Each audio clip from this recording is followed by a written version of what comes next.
Bonjour chers amis, ici nous sommes à Vientiane, donc nous sommes arrivés après Luang Prabang et Van Vieng, ici à Vientiane.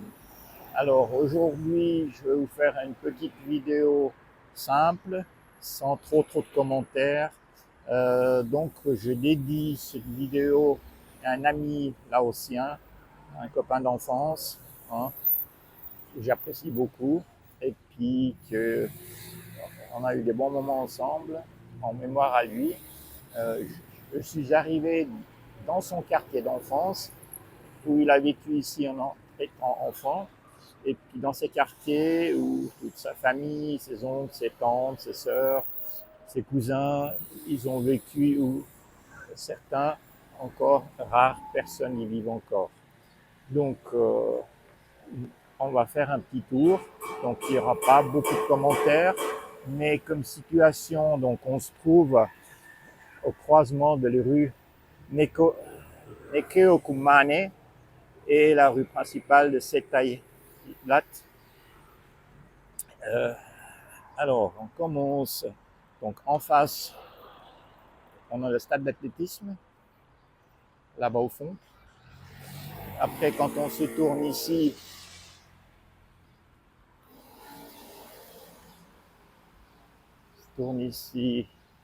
on a l'art national, maison des nations laotiens, maison de culture.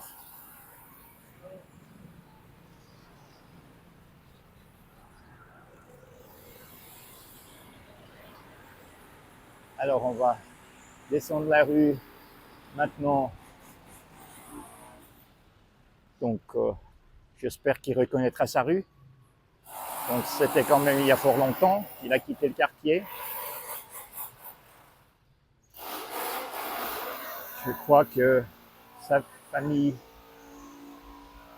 vivait dans ce quartier tous ensemble. À l'époque, évidemment, c'était pas aussi développé. Là, on parle des années 70, hein, fin des années 60, début des années 70. Donc, effectivement, il y a certainement beaucoup de changements. J'espère qu'il reconnaîtra son quartier. C'est le but.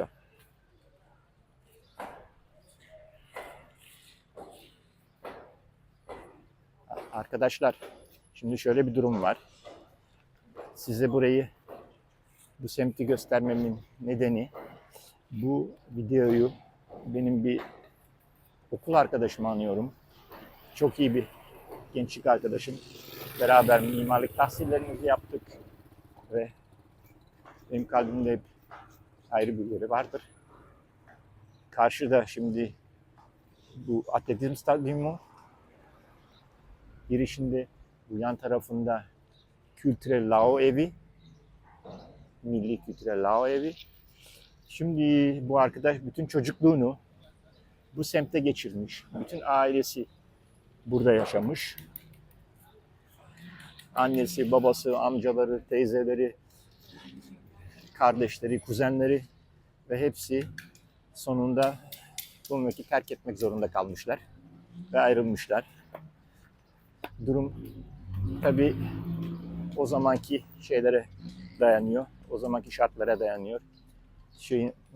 Hükümetin değişmesine dayanıyor ve şu anda yani çoğu, yalnız çok az bir kısmı burada semtte oturuyor. Ama burada zamanında hepsinin ayrı evleri, ayrı şeyleri varmış. Şimdi ona anısı olarak ben bu videoyu çekiyorum.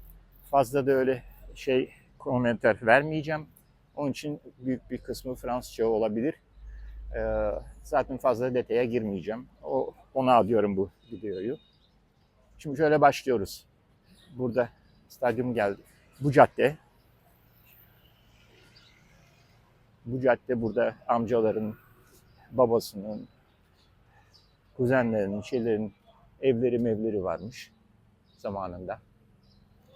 Donc, nous sommes ici dans le quartier où il habitait, avec ses oncles, ses tantes, ses sœurs, ses cousins et tout. Donc, on fait une balade à travers le quartier afin qu'ils les reconnaissent.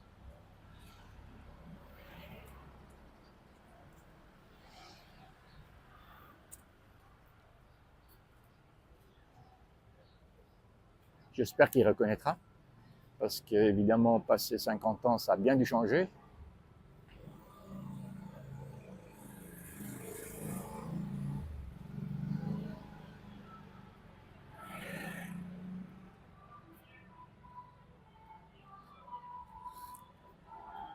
Tabii zamanında hangi evlerde oturduğunu tam olarak bilmediğim için ben size böyle sıradan çekiyorum. Ama burada birçok ev ailesinden birisi oturuyormuş. Tabii bazıları değişti, sahipleri değişti. Kendileri artık yurt dışında, hiçbiri burada. Çoğu burada oturmadığı için gidip göremeyiz de. Donc, beaucoup, plusieurs de ces maisons à l'époque, donc, ils appartiennent à la famille de mon ami. Alors lesquels, je ne sais pas exactement, c'est pas le but. Donc simplement, je vais lui montrer la situation actuelle de la rue. Donc ça a bien dû changer depuis sa jeunesse. Donc là, nous descendons la première rue.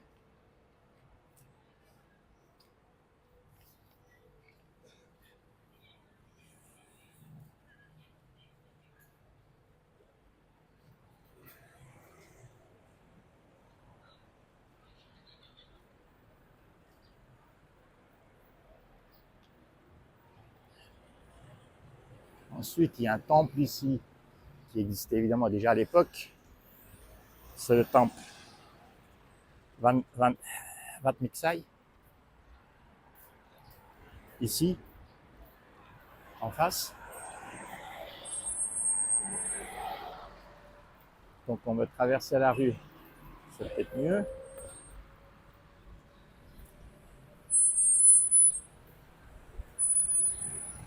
Eh ben, les fameux tuk-tuk, comme souvent en Asie. On peut aussi voir le retour de ce tri-là, où il a dû passer souvent. Aujourd'hui, c'est une rue bien fréquentée.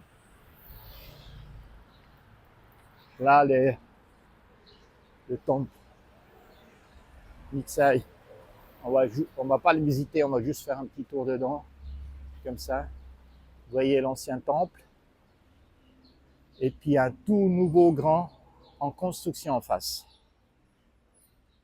Il sera beaucoup plus grand. Il sera assez majestueux. Donc, il est en travaux. Je sais pas, ça prendra le temps qu'il faut. Alors, j'ai vu qu'il y avait effectivement beaucoup des moines bouddhistes qui travaillent à cette construction, comme ouvriers. Là, aujourd'hui, maintenant, c'est trop chaud. Donc, ici, c'est l'heure de la sieste.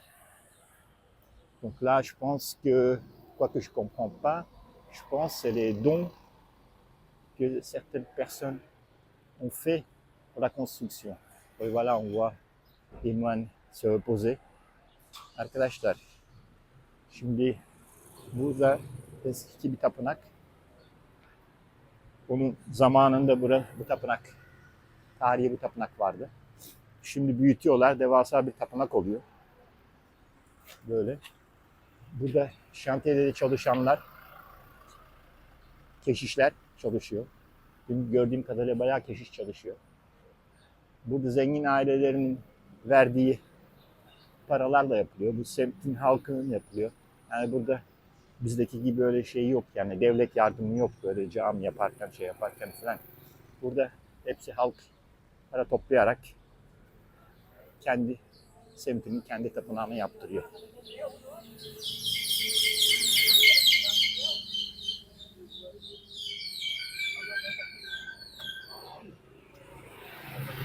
Daha hala ana caddedeyiz. Buradan çabuk geçelim. Çünkü ikinci bir cadde daha bizi ilgilendiren ikinci bir cadde var. Orası da eskiden oturduğu bir semtmiş. Hatta birkaç sene orada bir evde oturmuş. Bakalım onu da göstereceğiz.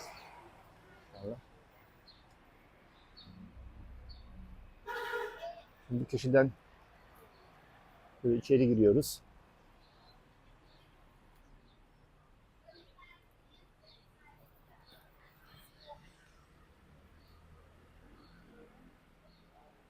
Tabii şimdi buraları eskiden nehre çok yakın olduğu için sular basıyormuş, Mekong suları. Şimdi tabii nehri düzeltildikten sonra bu şey önlenmiş, öyle bir dert yok. Après ce que j'ai compris dans ce quartier-là, à l'époque évidemment, il y avait, on est juste au bord du Mekong, donc il y avait des débordements de la rivière hein, pendant la saison de haute pluie, donc c'était souvent sous l'eau. C'est ce qu'il m'avait dit. Donc aujourd'hui, ce problème est résolu parce qu'ils ont quand même renforcer les berges du Mekong et puis réguler la, la rivière. Donc ce problème n'est plus d'actualité en principe. Alors nous allons tourner ici hein, pour arriver dans la deuxième rue où il a aussi vécu avec ses oncles, ses tantes, ses sœurs, ses cousins. Et donc le quartier du haut était le quartier de son père. Et puis maintenant nous allons arriver dans la rue qui était le quartier de sa mère. Donc ici,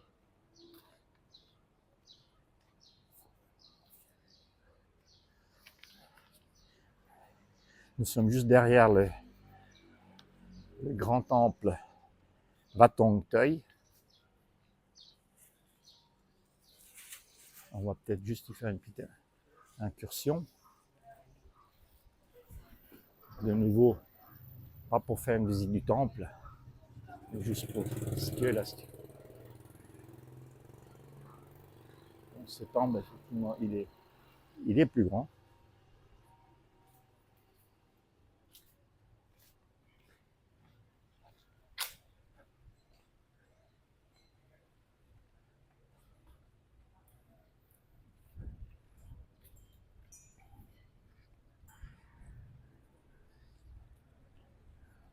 Voilà les moines, les aspirants moines, du moins. Ve genç keşişleri görüyoruz. Burada görüyorsunuz, Buda'ya getiriyorlar.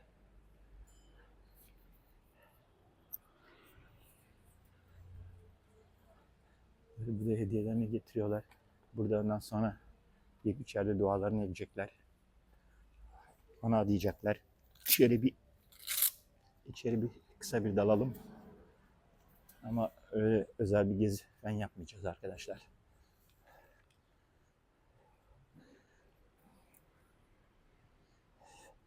Buranın halkını yalnız bakın böyle adetleri nasıl size gösterelim yalnız.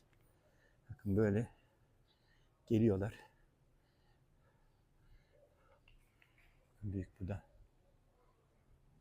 Harika. Geliyorlar, hediyelerini veriyorlar.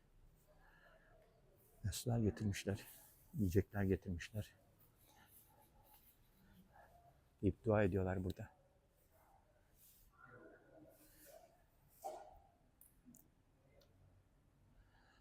Voyez les amis, donc une famille laotienne qui viennent entrer au temple et qui apporte ses offrandes et qui demande la bénédiction aux moines.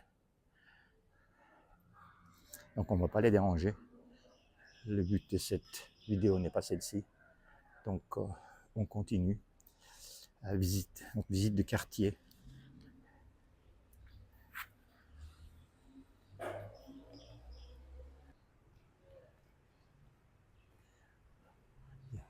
Il y a une petite tour ici. Je pense qu'il est plus récent que le temple. Bon, quoique je ne suis pas sûr, puisque ça c'est mon ami qui pourra me le répondre par la suite. Donc avec les parents devant l'entrée, il y a une petite fontaine avec des serpents à cette tête. Voilà. Bon, derrière, il y a un nouveau bâtiment en construction. Évidemment, c'est tout un ensemble ici. Si on voit les stupas là-bas au fond. Donc, dans le Bouddha.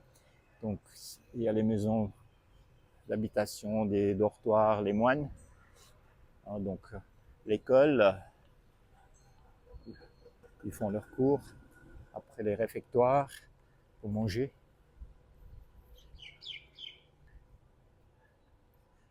Şimdi arkadaşlar burası böyle bir tek tapınakla işler böyle bitmiyor. Burası her seferinde böyle bir külliye gibi kompleks. Yatakhanelerle, yemekhanelerle, dershanelerle burada etütlerini burada yapıyorlar. Ondan sonra burada başkeşişin evi de buradadır. Burada mesul olan. Böyle etrafı kapalı bir alandır. Yani bu şeyin içinde yaşıyorlar, bu karenin içinde yaşıyorlar.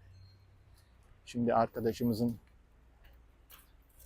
çocukken oturduğu ikinci caddeyi de görelim. Ondan sonra videomuzu keselim. Bu belki fazla kimseyi ilgilendirmez biliyorum. Ama bunu ben arkadaşıma diyorum. Onun için bu videoyu çekiyorum.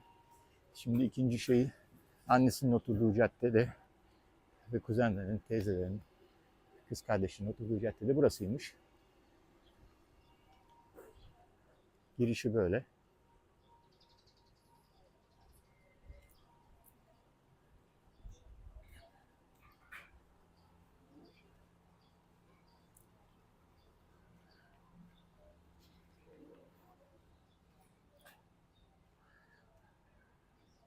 Şimdi burada sağlı sollu birçok ev ailesine aitmiş zamanında. Öğrendiğim kadarıyla. Kendisi küçükken bu evde de oturmuş. Yukarıki caddede de oturmuş. Sonradan buraya gelmiş. Burada da oturmuş bu evde. Bakın bayağı enteresan bir mimarisi var. Ufak bir balkon, ortadan bir merdiveni böyle. Zamanında ufak bir restorasyon görmüş galiba. Anladığım kadarıyla. Bana öyle diyordu. Böyle burada oturuyormuş. Şimdi tabii kimin oturduğu meçhul.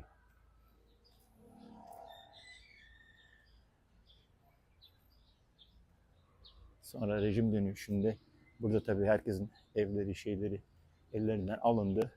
Başka yerlerine dağıtıldı. Durum böyle. Bu tarafı bilmiyorum ama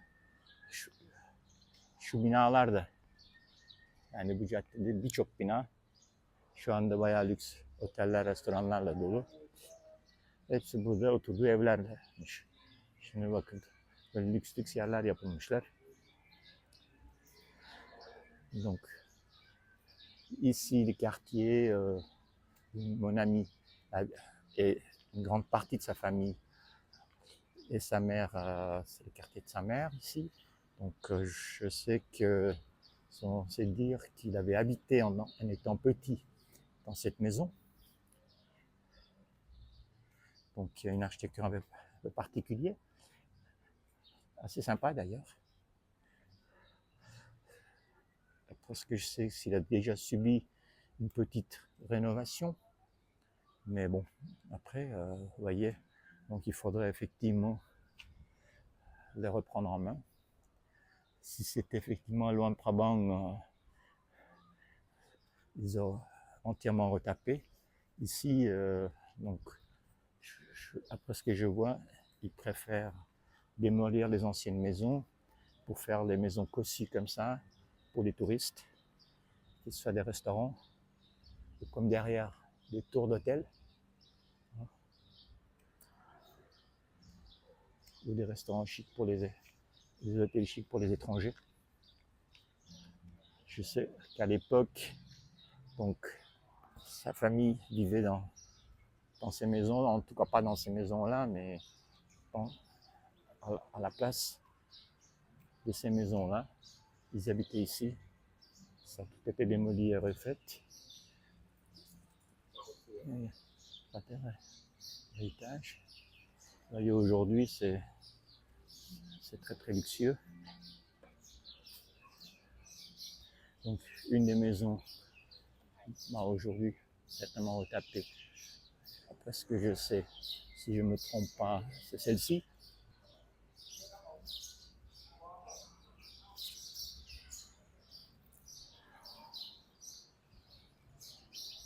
Et également celle d'en face. Je vous épargne les détails. Donc, ce côté-là également aussi. Il y a une maison, la famille. Oui, ben, c'est bien protégé. En tout cas, il n'a pas besoin d'avoir peur. Une de leurs ex-maisons, en tout cas, elle est bien protégée.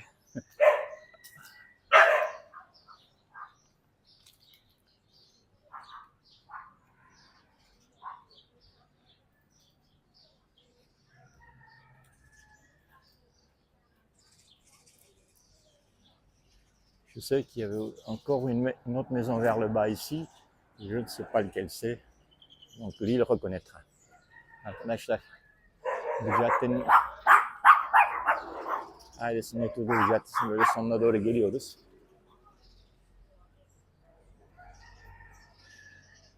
Kendisi inşallah eski semtini tanıyabildi.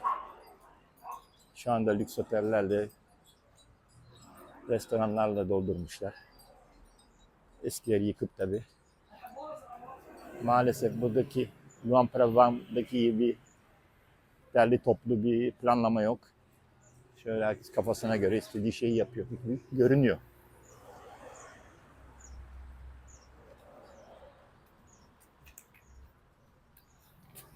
Là, les amis, là, on arrive au bout de la rue, hein, donc rue de son enfance.